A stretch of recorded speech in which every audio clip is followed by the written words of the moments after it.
एक इंसान को अच्छी जिंदगी जीने के लिए अगर बात की जाए तो सबसे जरूरी है हेल्थ। और अच्छी हेल्थ का मतलब है हमारे वाइटल ऑर्गन्स का हेल्दी रहना।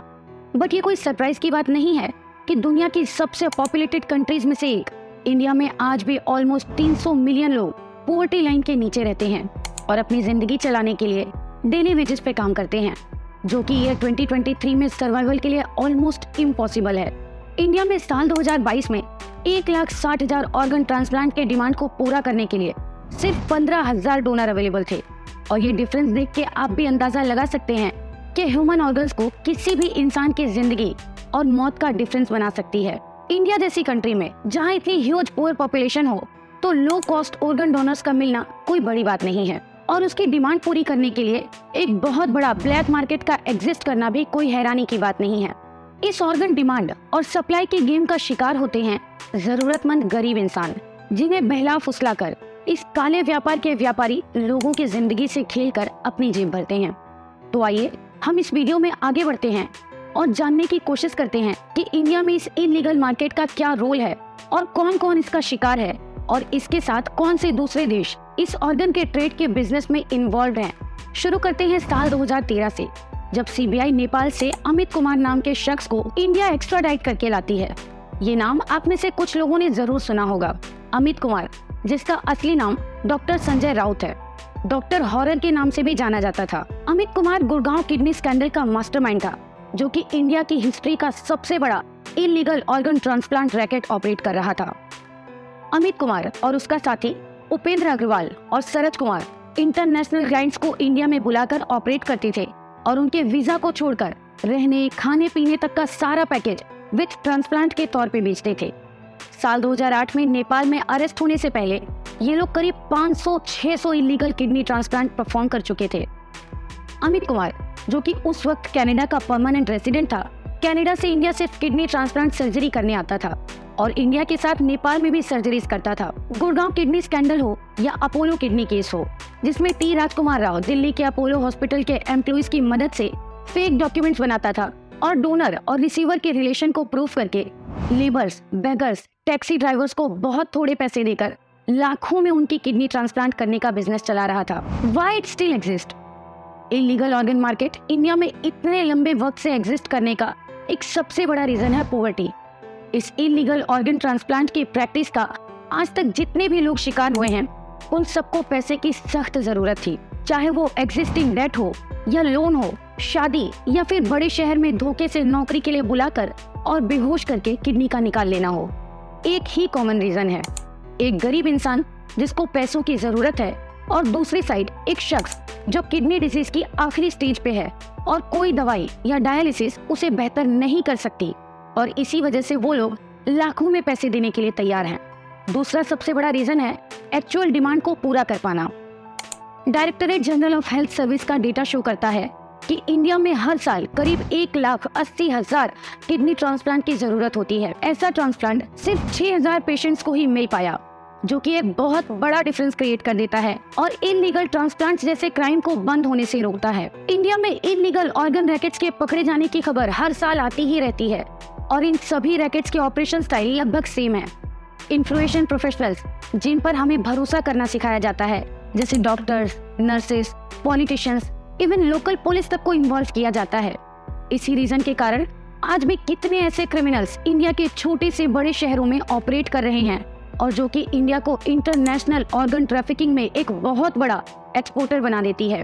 गरीबी, लैक ऑफ एजुकेशन और अच्छा हेल्थ केयर न मिल पाने जैसे कारण की वजह से जरूरतमंद गरीब इंसान को थोड़े पैसों में अपनी किडनी बेचनी पड़ती है उन क्रिमिनल्स को जो उनको इस ट्रांसप्लांट के बाद होने वाले हेल्थ रिस्क जैसे infection, pain, allergy, blood clots जैसी तकलीफों के बारे में नहीं बताते। अगर ट्रांसप्लांट के बाद डोनर को सीरियस इन्फेक्शन होता है और सही इलाज नहीं मिलता तो उसकी मौत भी हो सकती है। यह रिस्क रिसीवर को भी उतना ही है जितना कि एक डोनर को है। Efforts to combat organ trafficking in India, Indian constitution के आर्टिकल 21 के under right to health, right of a person over their body हर एक इंडियन सिटीजन का बेसिक राइट है और राइट अगेंस्ट एक्सप्लॉयटेशन को भी इंडियन कॉन्स्टिट्यूशन गारंटी करता है। इसके साथ साथ हर सिटीजन की डिग्निटी को भी प्रोटेक्ट करता है। अगर इंडिया में कोई पैसों के लिए किसी भी ह्यूमन ऑर्गन को खरीदने या बेचने के लेन देन में इन्वॉल्व होता है, इंडियन पीनल कोड के एक्ट 360 जो कि किडनैपिंग केसेस में लगने वाली धारा है, उसके साथ साथ transplantation of human organs act 1994 से भी चार्ज किया जा सकता है। यही नहीं, किसी किसी केसेस में 20 लाख से 1 करोड़ तक का फाइन भी लग सकता है। The transplantation of human organs act 1994 के मुताबिक इंडिया में एक लीगल डोनेशन के 3 तरीके हैं। पहला, कि डोनेशन या ट्रांसप्लांट सिर्फ पेरेंट्स, भाई बहन या हस्बैंड वाइफ के बीच डॉक्टर्स और अथॉरिटीज के अप्रूवल के बाद ही पॉसिबल है। दूसरा, इसके अलावा अपनी मर्जी से किसी की जान बचाने के लिए।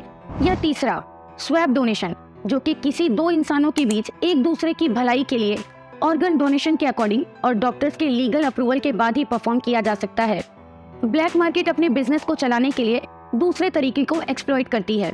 फेक डॉक्यूमेंट्स और हॉस्पिटल स्टाफ जैसे कि डॉक्टर, नर्सेस के क्रिमिनल्स के साथ मिले होने के कारण इंडिया के बहुत से गरीब जो कि पढ़े लिखे नहीं हैं और उन्हें ट्रांसप्लांट के बाद बॉडी की और लाइफ की झूठी इंफॉर्मेशन बताई जाती है और पैसों की जरूरत के कारण अपनी एक किडनी बेच देते हैं। एक यंग इंसान बेस्ट डोनर होता है अपने फ्रेश और हेल्दी ऑर्गन्स के कारण, और जवान बच्चे की मौत परिवारों को बहुत दुख पहुंचाती है।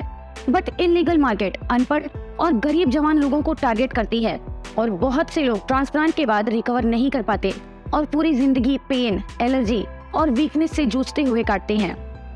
एशिया में अगर बात की जाए तो चाइना में हर साल लगभग $1 बिलियन की ह्यूमन ऑर्गन की मार्केट है। चाइना वर्ल्ड का इकलौता ऐसा कंट्री है जो अपने जेलों में बंद वो कैदी जो कि अपनी सोच, रेस या फिर रिलीजन के कारण जेल में बंद हैं, जैसे कि उइगर मुस्लिम्स, उनसे जीते जी और मरने के बाद भी ऑर्गन्स निकालने के बाद चाइना के हॉस्पिटल्स को ट्रांसप्लांट के लिए प्रोवाइड करने के लिए लीगली अप्रूव करता है।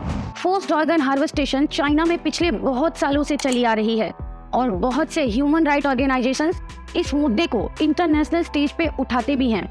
चाइना के अलावा नेपाल के कावरे डिस्ट्रिक्ट, जहां के एक गांव से करीब 150 मेल्स ने पैसों के लिए या ना चाहते हुए धोखे से अपनी एक किडनी गंवाई है। और ये तो एक गांव की बात है। इंडिया के इलीगल ऑर्गन डीलर्स जवान नेपाली लड़कों को दिल्ली या फिर किसी बड़े शहर में अच्छी जॉब के लालच में बुलाते हैं और फिर ब्लड टेस्ट के नाम पे बेहोश करके इलीगली उनकी किडनी निकाल लेते हैं। बाद में उन्हें कुछ हजार रुपए दे देते हैं और वापस नेपाल भेज देते हैं। इंडियन क्रिमिनल्स के लिए इंडिया में हाई डिमांड के कारण नेपाल में पोटेंशियल विक्टिम डोनर ढूंढना लाजमी कर देता है। नेपाल की किडनी वैली के गांव जामडी का तो ये हाल है कि सारे घरों में से कम एक इंसान ऐसा है जिसने अपनी किडनी पैसों के लिए बेच दी है, चाहे वो घर में किसी की शादी करनी हो या फिर कोई लोन चुकाना हो। ह्यूमन ऑर्गन ट्रैफिकिंग आज भी इंडिया में एक सीरियस इश्यू है और गवर्नमेंट भी कई ऑर्गेनाइजेशंस इसके खिलाफ एक्शंस भी ले रही हैं।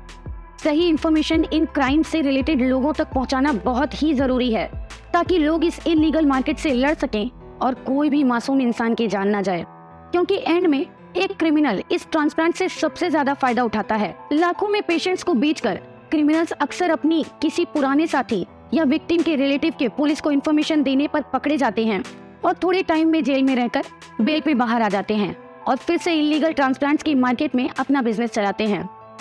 हम सबको मिलकर ऑर्गन डोनेशन को लीगल, एथिकल, एक्सेसिबल करने में अपना योगदान देना चाहिए।